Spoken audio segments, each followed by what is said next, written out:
Българската национална телевизия представя японския документален филм «Да оцелееш след цунами». Ето я първата вълна. Внимавайте, стъклото може да се счупи. Намираме се на 13 км от крайбрежието на Тохоку. Корабчето на японския крайбрежен патрул се изправя пред огромна вълна цунами. Тя е като грамадна скала. Водна стена висока 10 метра. Пазете се, хванете се за нещо. Чакайте!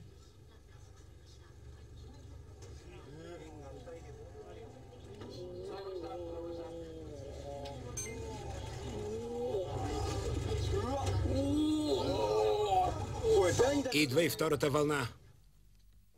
След като премина, знаехме, че вълната е продължила към брега. Беше невероятна вълна. Ужасяваща. Породи се чувство на безпомощност, чувство на безизходица. Вълната продължи към брега и разплескваше облаци от бяла мъгла. Всичко, което можехме да направим, беше просто да гледаме. Ето я!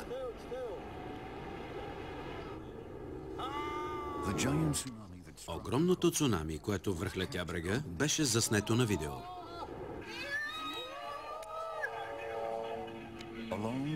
Край северното крайбрежие на Тохоку, вълната изведнъж става още по-висока, залива бреговата ивица и унищожава целия крайбрежен район. Достигайки крайбрежната равнина, цунамито залива сушата и помита всички къщи по пътя си.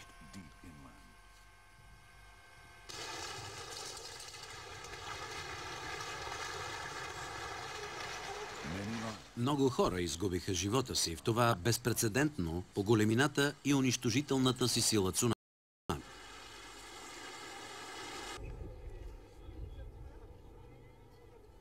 Какво точно се случи през този ден?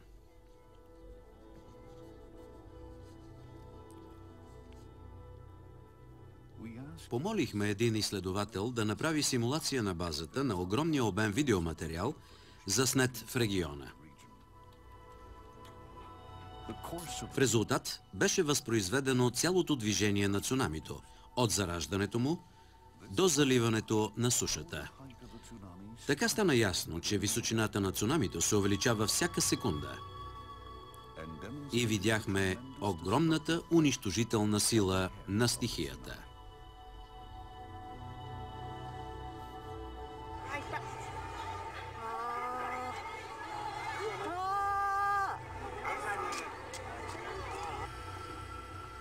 Освен това, издирихме и интервюирахме хора, които се виждаха на видеоматериалите, заснети през онзи ден.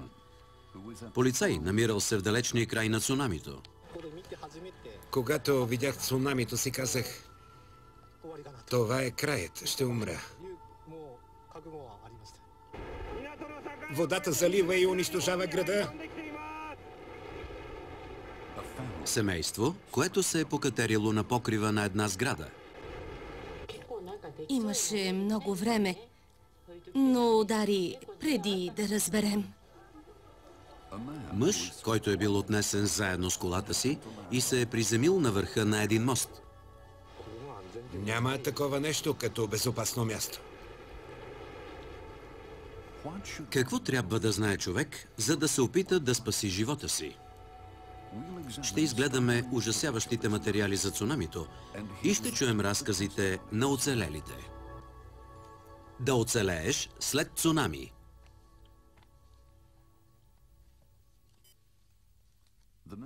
Земетресението с магнитуд 9 удари крайбрежието на Тохоку в североизточната част на Япония. Огромното цунами връхлетя първо северния край на района на Тохоку. В този район цунамито достигна максималната височина от 39 метра. –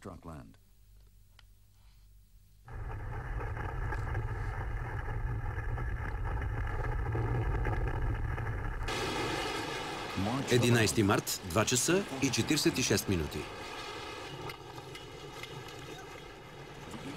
Източната половина на Япония се разтърсва от мощно земетресение.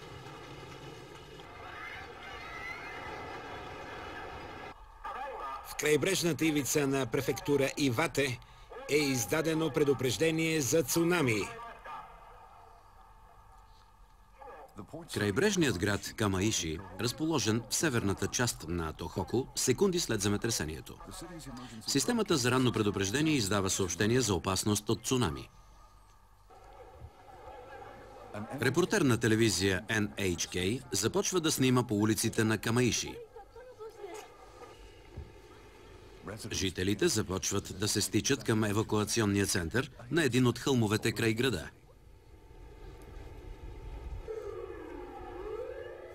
Хората се събират на височината.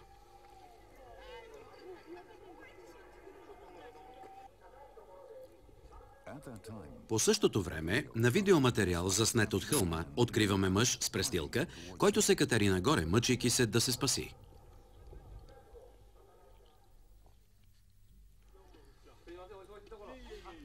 Успяхме да открием този човек. Той се казва Хироюки Маруки и е собственик на малък супермаркет.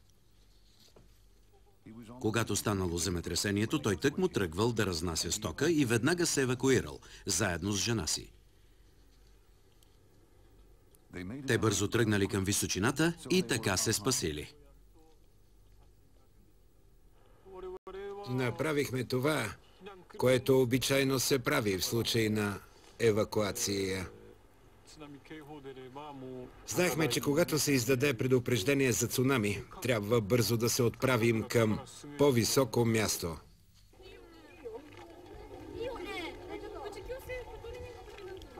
15 минути след земетресението. Този видеоматериал е заснет от хълма. Сред оцелелите е и Саеко Кудо.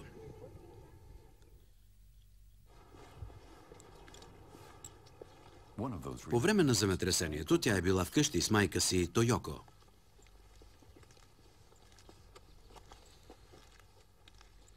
Домът на семейство Кудо се намира в района на пристанището на Камаиши.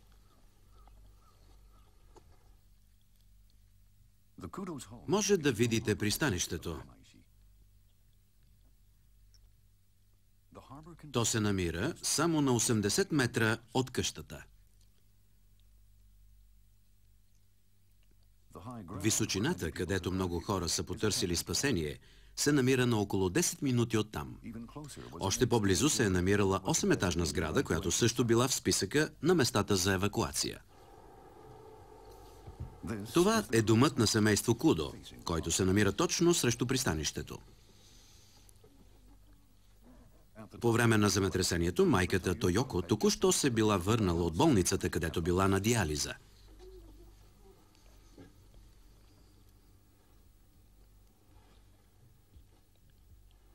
Сейко каза, че трябва бързо да излезем. Но аз си отговорих. Всичко ще бъде наред.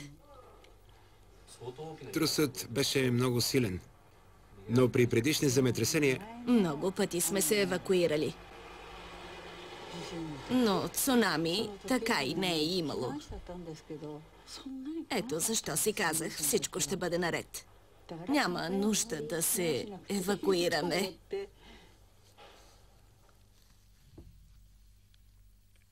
Саеко обаче решила, че трябва незабавно да се евакуират, макар че разбирала, че това ще бъде много трудно за възрастната и болна майка. След това градът бил разтърсен от серия силни вторични трусове. Убежището е на около 5 минути от нас. Но трусовете бяха толкова силни, че беше трудно дори да се върви. Много неща падаха, така че имаше опасност да бъдем ударени от падащи предмети, докато се придвижвахме натам. Беше опасно да си останем вкъщи, но все пак изглеждаше по-сигурно. Навън всичко се сриваше.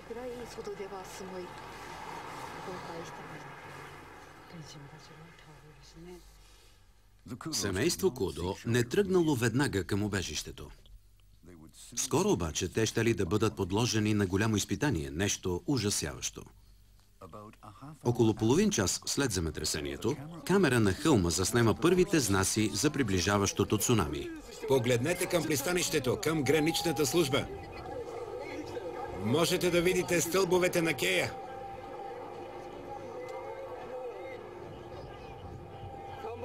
Това означава ли, че нивото на водата е паднало много? Да, водата се е отдръпнала навътре в морето. В този момент Саеко Кудо също забелязала необикновеното състояние на близкото пристанище. Нивото на водата рязко спадна. Имаше вода в пристанището, но когато погледнах отново, тя беше изчезнала. Можех да видя черната тиня по дъното. Можех да го видя. Разбрах, че това няма да бъде обикновено цунами. Със сигурност щеше да прескочи дигите. Осъзнах това и изкрещях да се махаме от тук.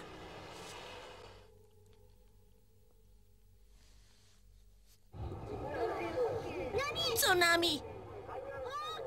Идва цунами!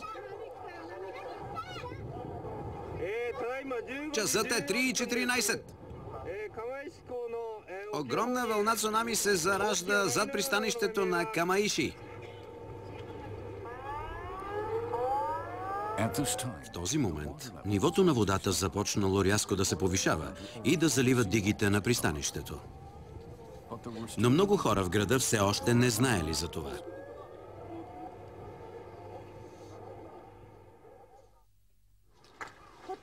Нашата къща беше ето тук, а цунамито стигна до тук. Мачико Кикучи усетила труса, докато била на работа. Тя бързо се прибрала вкъщи с колата, за да види дали къщата й не е разрушена.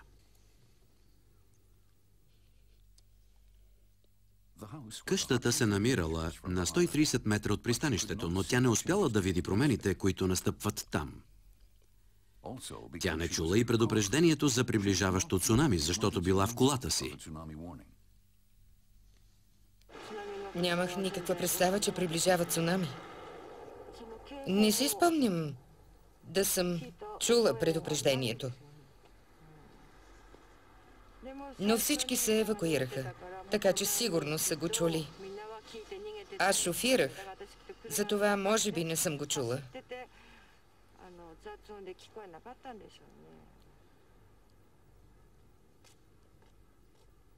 Когато Мачико слязла от колата пред къщата си, преминаващ край нея човек и изкрещял да бяга. Минаха край мен на велосипеди и крещяха: "Идва цунами, бягай!" Така разбрах. Осъзнах, че веднага трябва да се махам.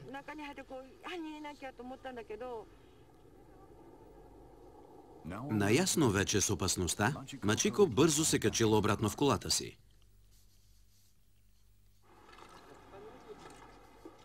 Саеко Кудо най-накрая решила да заведе майка си в убежището. Когато излезли на улицата, те видели водата, прииждаща от пристанището. В началото вълната заля дигата и беше висока точно колкото нея. Имам предвид, че първата вълна не беше огромна. Просто беше висока водна маса, която заля стената. В момента, в който я видях, че идва, в краката ми вече имаше вода. Веднага побегнахме към втория етаж на къщата. Приблизително по същото време, друга, по-висока вълна, била заснета как се приближава към пристанището. Тя заляла вълнолома, който бил построен, за да защитава града.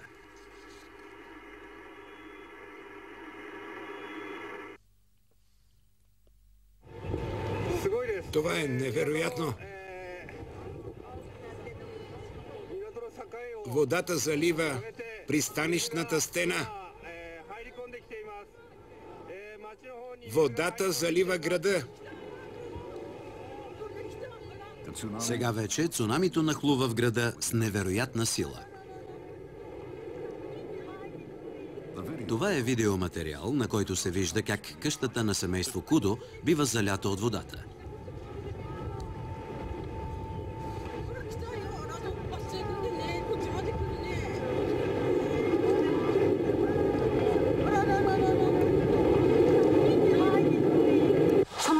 Това, което видях в онзи момент, имаше прозорец ето тук. И видях, че водата стига точно до прозореца. Беше въпрос на време прозорецът да се счупи. Аз изкрещях бързо и всички хукнахме към покрива.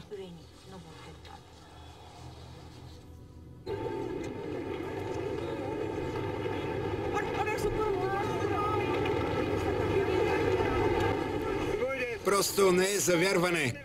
Корабите навлизат в града. Цунамито минало през къщата на семейство Кудо и навлязло по-навътре в града. Сега часът е 3:21. Това е пристанището на Камаиши. Водата преминава през дигите и залива града. Яростната вълна се придвижила бързо и не дала възможност на хората да избягат.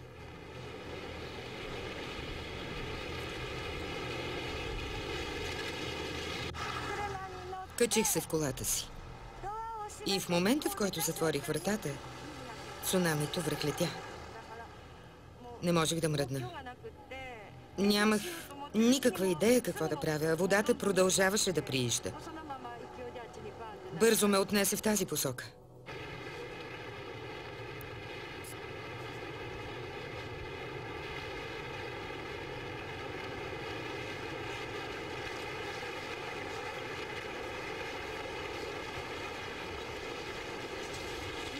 Това е просто невероятно.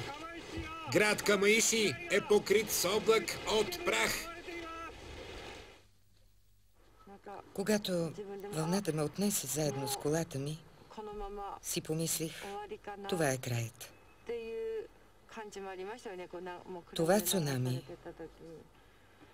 беше много мощно.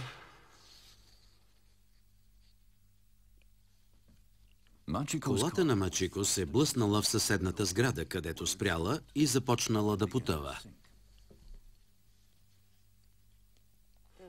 Водата ме заливаше от всякъде. Помислих си, няма как да избягам. Не, трябва да намеря начин да се измъкна от тук. Огледах се и видях, че прозорецът се е счупил.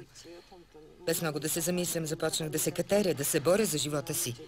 Покатерих се колкото се може по-нависоко. Това успях да направя.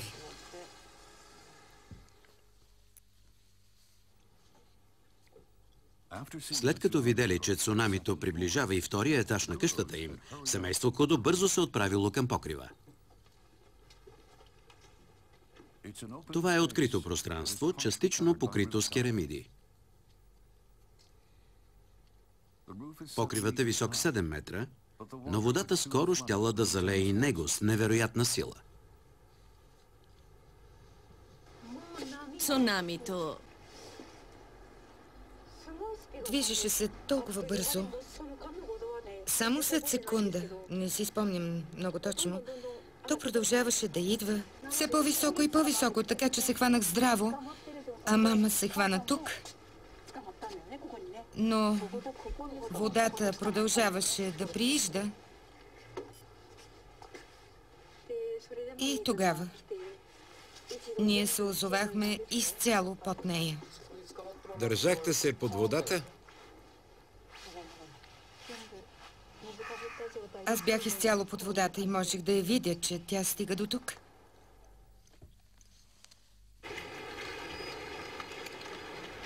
Това е видеоматериал, на който се вижда къщата на Кудо точно в този момент. Саеко и майка й са под водата и не се виждат.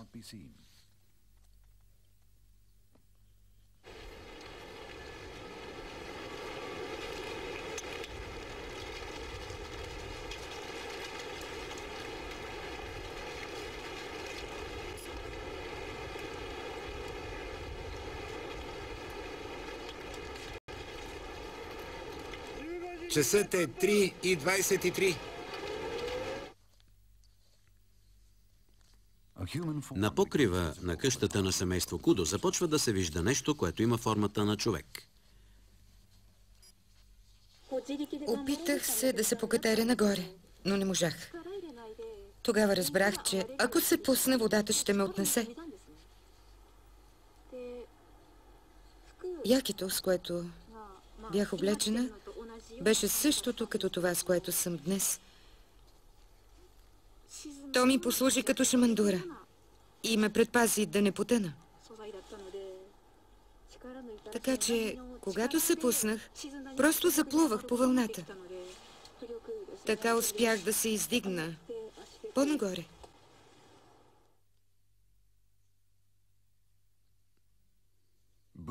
Фигурата на Саеко е повдигната от водата върху покрива и може ясно да се види. Това е моментът, в който тя се хваща за покрива. Майка й все още е под водата.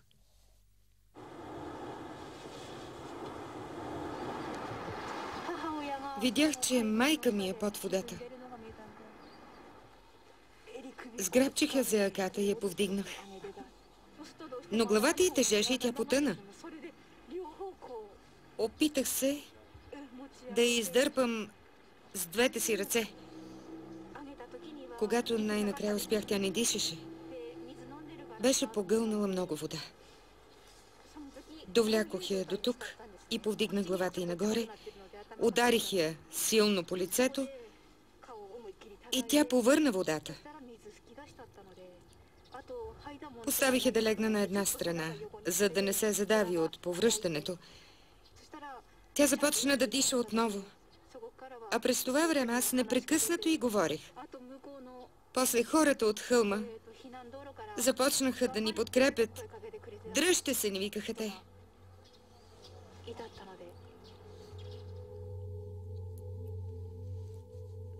Майка и дъщеря сега вече били на върха на покрива. Те са успели да се спасят от водата, да не ги отнесе и са останали живи. Приблизително по това време, на покрива на друга сграда може да се забележи една жена. Това е Мачико, която е била отнесена заедно с колата си. Тя е излязла от колата си през счупения прозорец. Вкопчила се в купчина отломъци близо до колата, покатерила се на прозореца на сградата и така успяла да се спаси от цунамито. –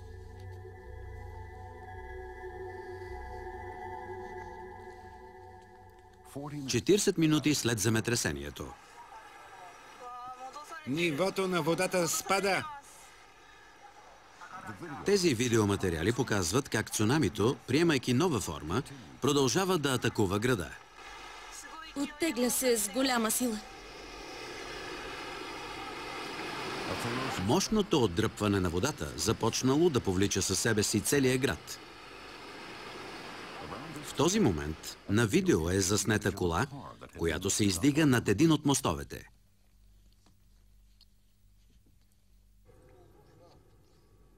Шофьорът на колата е Йошики Хасегава. Закачих се някъде тук. Той бил погълнат от цунамито, но по щастлива случайност се закачил за моста и оцелял. Станал свидетел на яростното отдръпване на водата от тази доста изгодна позиция. Къщите и колите, погълнати от цунамито, били изхвърлени наведнъж в океана.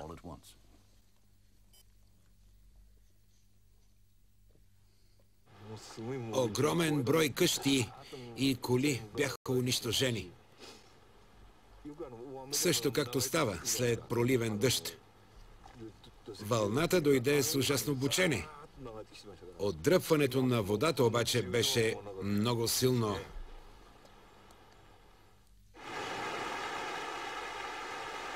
Отдръпването на водата е било толкова мощно, че завлича със себе си огромен товарен кораб.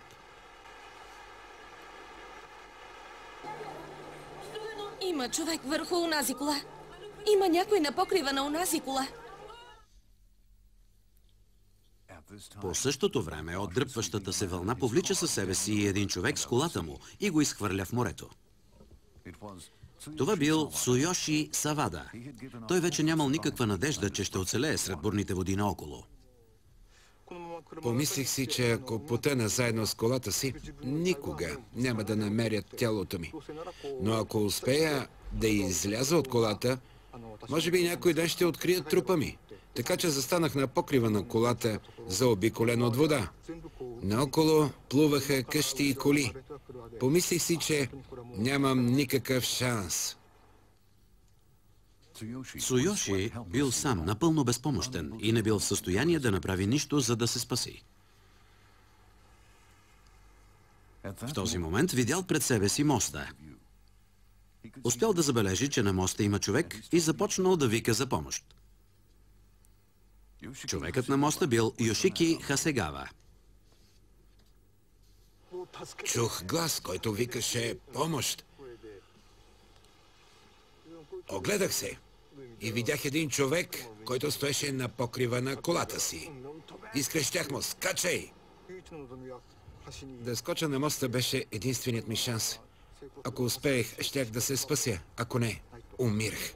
Нямаше ли нищо зад моста? Не, нищо друго, освен морето.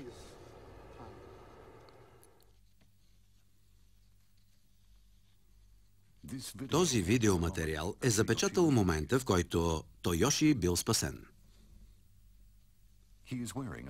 Той бил облечен в светло-синьо яке. Йошики го издърпал за дрехата.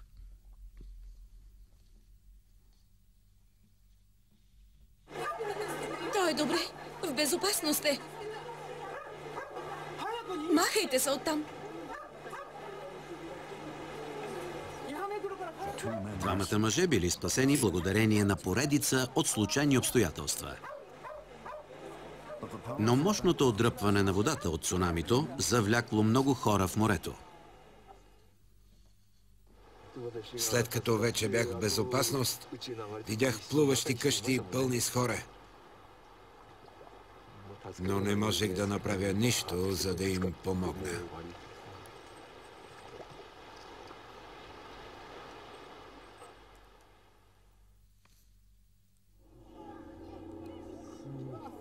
Тези кадри показват огромното цунами в момента, в който връхлита брега в северната част на Тохоку.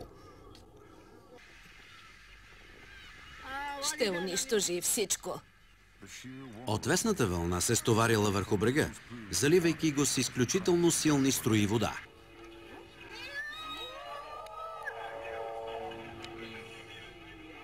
Височината и унищожителната сила на цунамито разрушили множество градове, разположени по крайбрежието. Но как е било възможно да се образува толкова силно цунами? Това е буй с GPS устройство, който е бил поставен на 20 км от брега на Камаиши. Тук е описано в най-големи подробности повишаването нивото на океана, предизвикано от цунамито.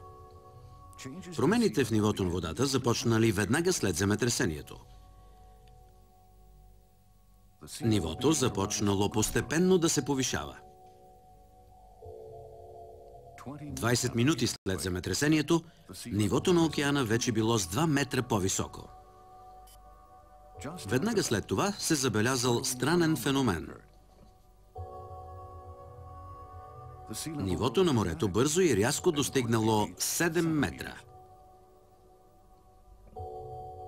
Цунамито приело формата на отвесна, висока стена. Никога преди това не била наблюдавана подобна бърза трансформация. До този момент се смятало, че вълните цунами се образуват последния начин. Край брега на Тохоку, тектоничната плоча се забива под континенталната плоча. В континенталната плоча възниква налягане, което става все по-голямо, докато я разчупи, и издигнатата от тази сила водна маса образува вълна цунами.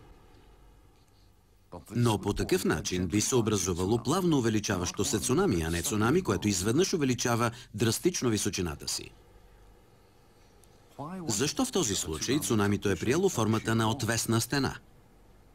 Йошихиро Ито от университета в Тохоку изказва нова хипотеза.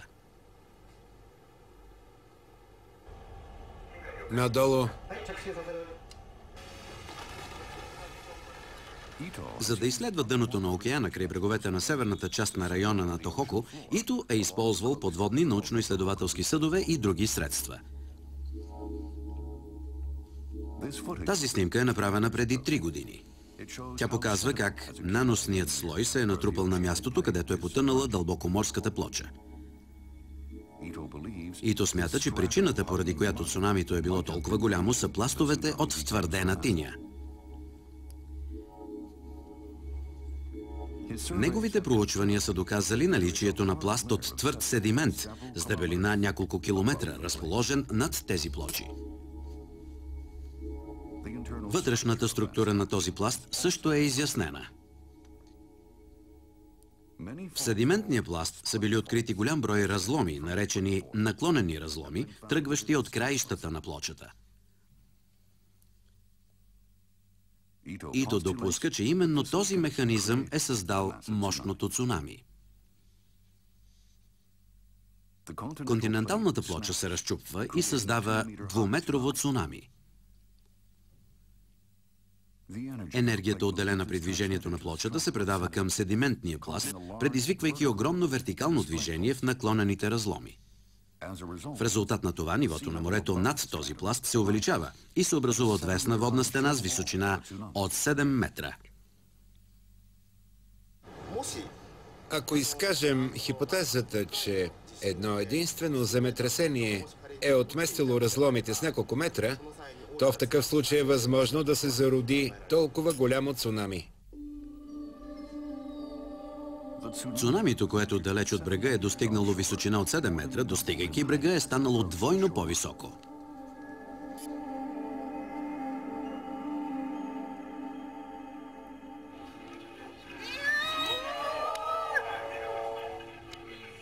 Достигайки бреговете на Тохоку, огромното цунами вече е било с височина повече от 20 метра.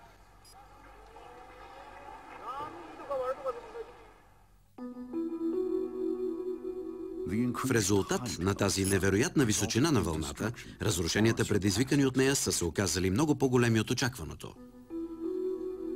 Сградите, построени с стоманени рамки и подсилени с бетон, за които се смятало, че ще издържат на цунами, били разрушени една след друга. Защо това цунами било толкова унищожително? Някои от причините се подсказват от следния видеоматериал. Това е град Куджи, разположен на брега северно от Камаиши. Бялата сграда, завод за преработка на отпадъци, е ударена директно от цунамито.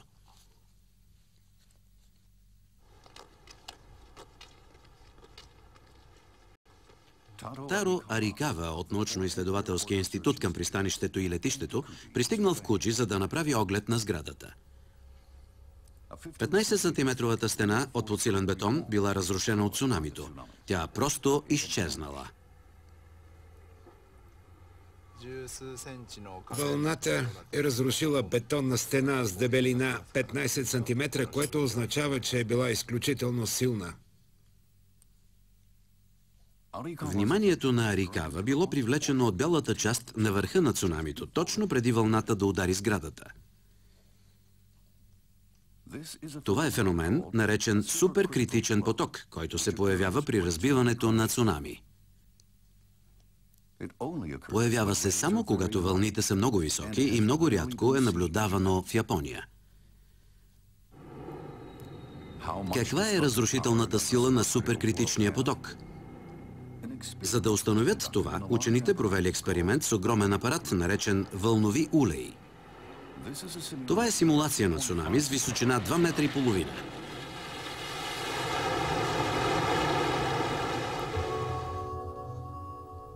Приближавайки се до спокойните води край брега, предната част или фронтът на цунамито се разбива и се превръща в суперкритичен поток.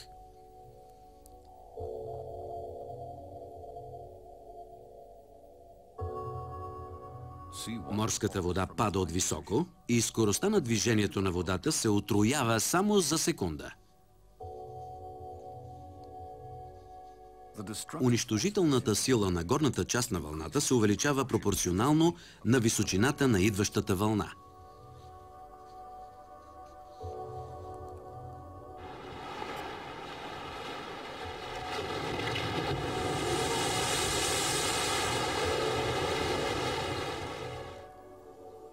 Силата на вълната цунами с височина 2,5 метра е измерена и полученият резултат е 14 тона на квадратен метър. Достатъчно голяма сила, за да разруши бетонна стена.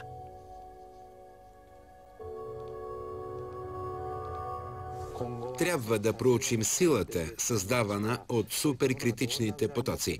Трябва да използваме тези данни, за да създадем нови мерки за справяне с подобни ситуации в бъдеще. Огромното цунами ударило северната част на Тохоко с жестока сила. В равнинната част на Южно Тохоко вълната предизвикала съвсем различен вид разрушения. В този регион с относително равни долини никой никога не е допускал, че цунами може да се разпространи на повече от километър навътре в сушата. Въпреки това обаче на 11 март вълната навлязла на повече от 5 километра навътре и наводнила огромни площи.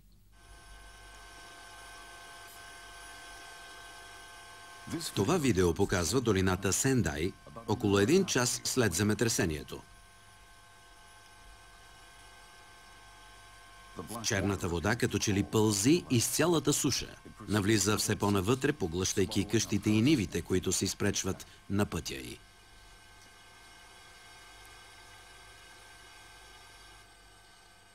В този район цунамито достигнало до 6 километра навътре в сушата.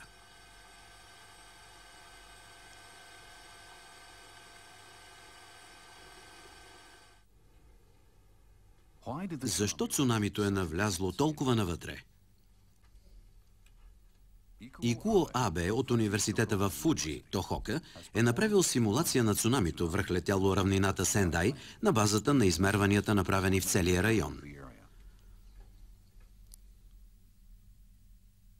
По време на земетресението, епицентърът, където плочата се е разпукала, покрива площ от 450 км в посока север-юг и 200 км в посока изток-запад. Земетресението предизвикало разместване на морските пластове на голяма площ в океана.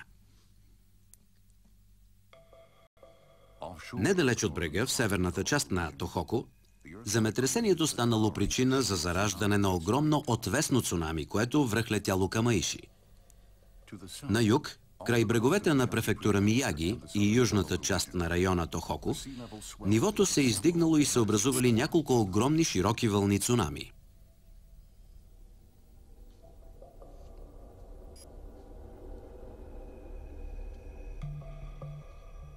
Отвесното цунами и широките вълни цунами се съединили в залива на Сендай, обединявайки по такъв начин силата си, и образувалата се изключително мощна вълна се насочила към равнината. Около 1 час след земетресението цунамито достигнало до равнината Сендай. Вълната заливала сушата в продължение на 20 минути, през което време водата навлизала все по-навътре в равнината. Град Юриаге в префектура Мияги е бил наводнен от цунамито, навлязло дълбоко в сушата.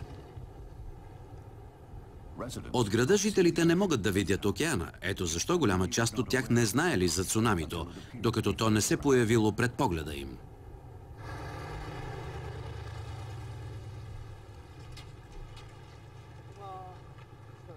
Това беше моят дом. Входът беше ето от тук. Този жилищен район се намира на 1 километър от морето. След земетресението, Наоки Ишикава, студент в университета, излиза от къщата си заедно със своето семейство. Беше трудно да стоим прави по време на труса, така че се държахме здраво и бяхме много оплашени. Когато всичко свърши, излязохме навън, за да почистим. И не предполагахте, че ще има цунами? Не. Изобщо не ми хрумна. А ако има цунами, то ще бъде в океана и край брега. Помислих си, че ще има само няколко вълни на пристанището. Земетресението прекъснало електрозахранването в района. Семейството не можело да гледа новините по телевизията и не чуло предупрежденията.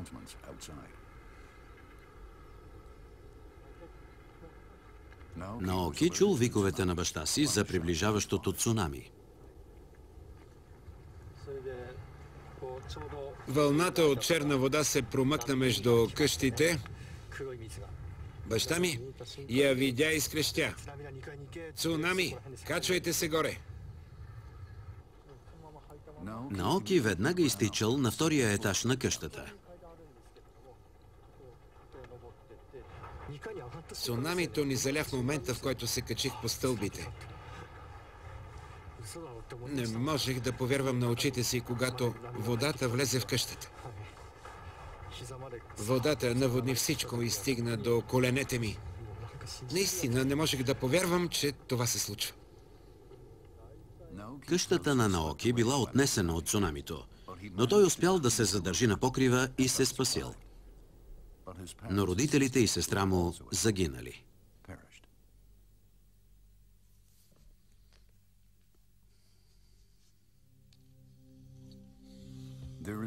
В Юриаге няма високи места. Имало създадени 4 евакуационни центъра, сред които едно начално училище. На местата, отдалечени на сравнително голямо разстояние от океана, настъпило объркване от предупреждението за цунами.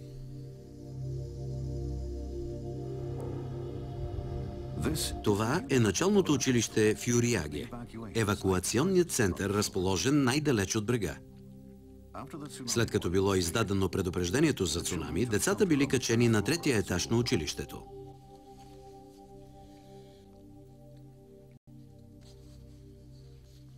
Акико Танно дошла в училището да вземе дъщеря си, която учила в 1-ви клас. Тя също потърсила убежище в сградата.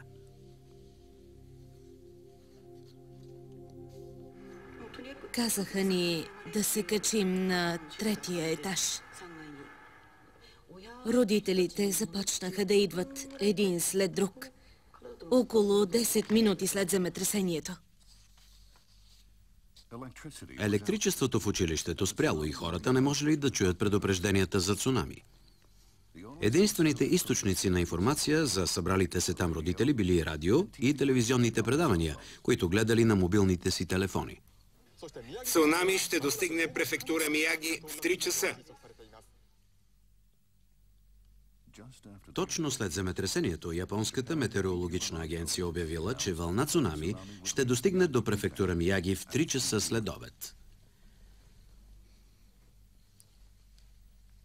Но 30 минути след обявеното време, на 3-я етаж на училището не се забелязвал никакъв признак за приближаващо цунами. Учителите и родителите започнали да се успокояват, че цунамито няма да достигне района на училището. Хората в коридора казваха, като че ли цунамито няма да стигне до тук и други подобни неща. Времето, за което бяхме предупредени, вече беше отминало, така че хората мислеха, че се е разминало. Предупреждението не беше вдигнато, но времето беше отминало. Ето защо децата се раздвижиха. Те слязоха обратно по стълбите до физкултурния салон. Децата и техните родители започнали да слизат от убежището си на 3-я етаж надолу към гимнастическия салон.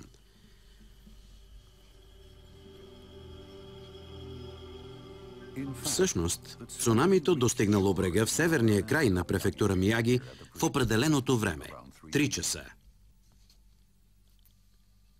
След това, през залива на Сендай, то се отправило към Юриаге.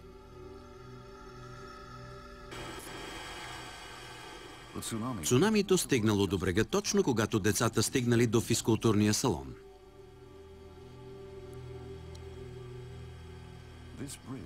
Мостът се намира на около 800 метра от училището. Един полицай стоял на моста. Той отишъл там заради катастрофа, станала заради земетресението. Изведнъж той бил залят от вълната цунами. Пред мен имаше къщи, затова не можех да видя първата вълна.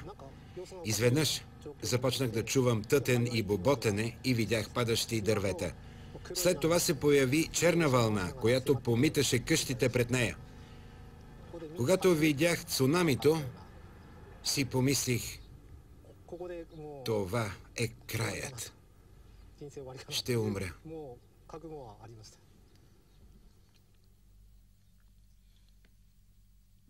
Тази снимка е била направена от Хидео Мория, близо до училището.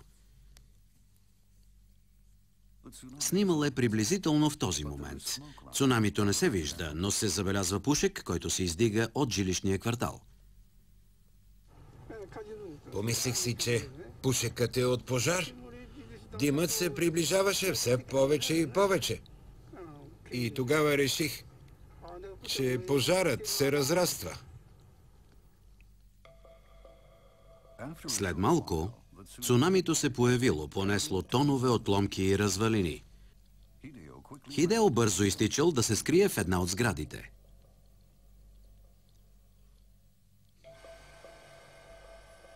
Повече от час след земетресението, цунамито приближило началното училище.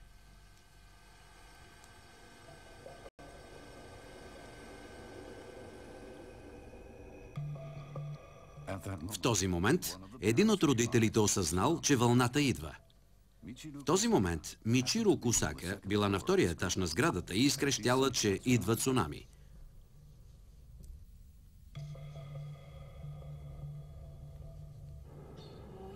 В първия миг не бях сигурна какво трябва да направя. Но знаех, че децата са в физкултурния салон и трябва да им кажа. Трябваше да ги качим нагоре по стълбите, така че аз изтичах надолу. В гимнастическия салон имало повече от 100 деца и родители.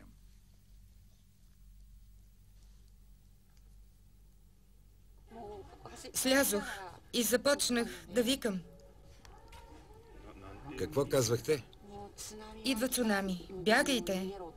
Махайте се от тук. Чувайки предупреждението на Мичиро, родителите сграбчили децата си и побягнали към изхода. Родителите питаха какво? Наистина ли идва? Всички бяха шокирани. Паникьосахме се. Никой не слушаше инструкциите. Единственото, за което всеки си мислеше, е как да се качи по-високо.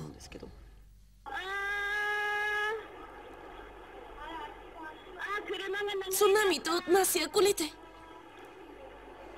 Това видео е било заснето от сградата на училището. Само за секунда цунамито заляло големия училищен двор.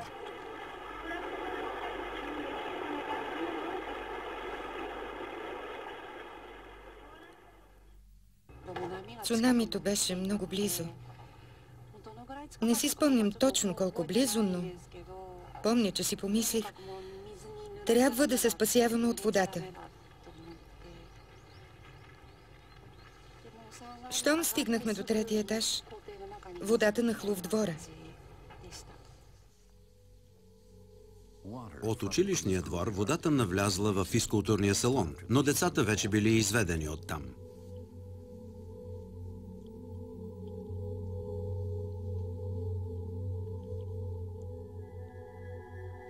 Децата и родителите се били покатерили на покрива на сградата. Животът им бил застрашен заради противоречивата информация за приближаващото цунами.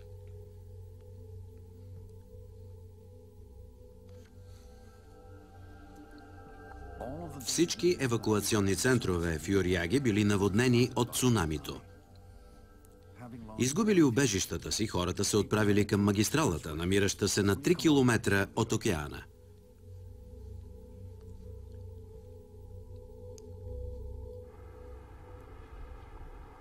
Магистралата се издига на 8 метра над заобикалящата я среда и е единственото по-високо място в района.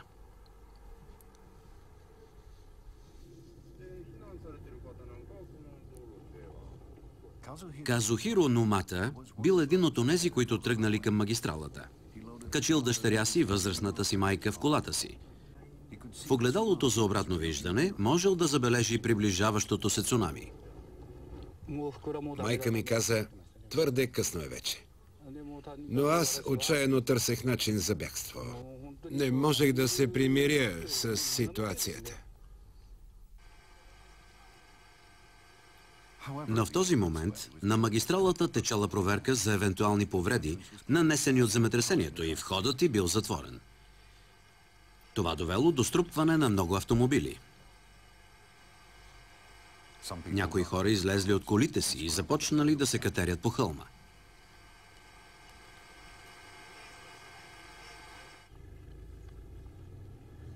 Най-накрая Казухиро успял да тръгне към високата част на магистралата. Цунамито вече било точно зад колата му. Той бързо взел решение. Блъснал будката за събиране на такси, минал буквално през нея и се качил на автобана. Веднага, щом преминах през рампата, колите зад мен бяха погълнати от вълната, а водата продължаваше да приижда. Качването на магистралата. Това ни спаси от смъртта.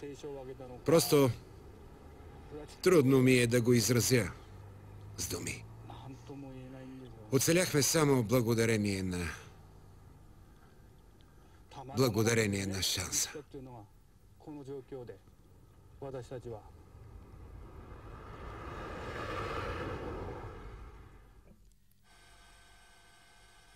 Огромната вълна цунами ударила северното крайбрежие на Тохоку и южната част на района по различен, но еднакво унищожителен начин. Броят на загиналите и изчезналите е повече от 24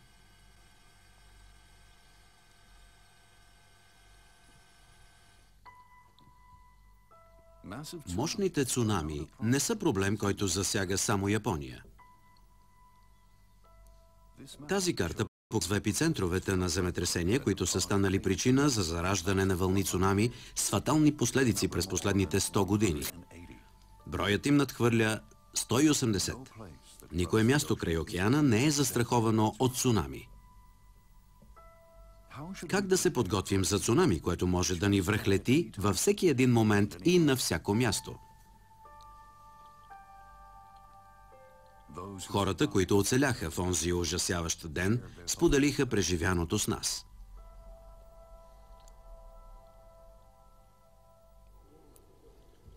Йошики Хасегава е човекът, погълнат от вълната заедно с колата си. Озовавайки се на моста, той успял да се спаси, но видял как много хора и къщи изчезват в морето. Когато идва опасността, трябва да бягаш. Трябва да бягаш към високо място. Много хора загинаха. Няма такова нещо като сигурно място. Акико Танно дошла в началното училище, за да прибере дъщеря си. Сега тя съжалява, че е напуснала безопасното си убежище, докато предупреждението за цунами било още в сила. Беше безотговорно да смятам, че вълната е много далече. Човек не трябва да мърда от мястото си, докато не отменят предупреждението за цунами. Сега вече знам това. Хиромицу Такехана работи в Общинския съвет на град Мияко. След земетресението той заснел цунамито от 5-ти етаж на сградата на общината. Те са в опасност! Той видял, че има хора, които изобщо не осъзнават каква съдба ги очаква. Бягайте бързо! Бързо! Бягайте!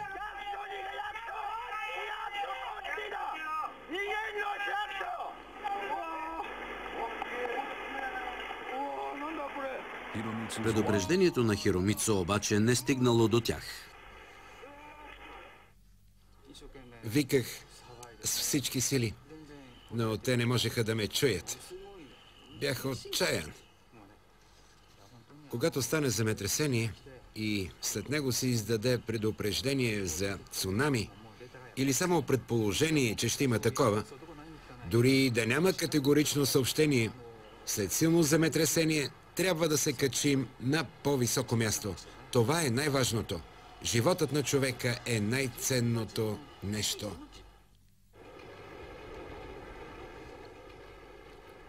Ясуюки Цуда и семейството му били хванати в капан на покрива на къщата си. Много други къщи били отнесени от цунамито и те прекарали нощта в тревога дали техният дом ще оцелее.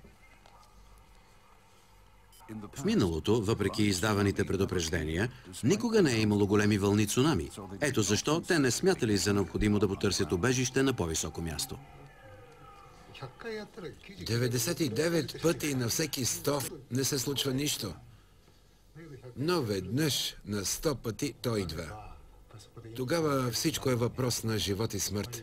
Така че човек трябва да има план и да го спазва.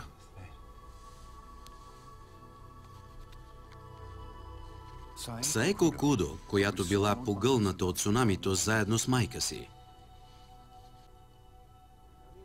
Саеко знае, че хората могат да изтъкнат милион причини, поради които не са потърсили скривалище, водени от мисълта, че градът е подготвен за цунами или родителите ми са твърде възрастни. Тези мисли обаче трябва да бъдат изместени от силната увереност, че трябва да се търси начин за бягство. Саеко се съгласи да даде интервю, защото искаше да предаде именно това послание. Природата може да надвие хората и технологиите. Не трябва да смятаме, че всичко ще бъде наред. Трябва да бъдем готови да се евакуираме. И се надявам, че хората ще запомнят това.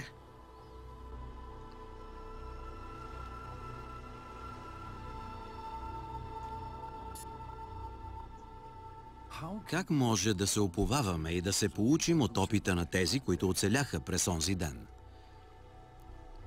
За да няма повече такива жертви.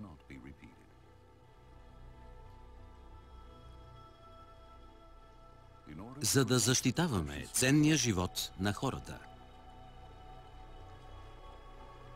Дълг на всеки от нас е да отговори на този въпрос.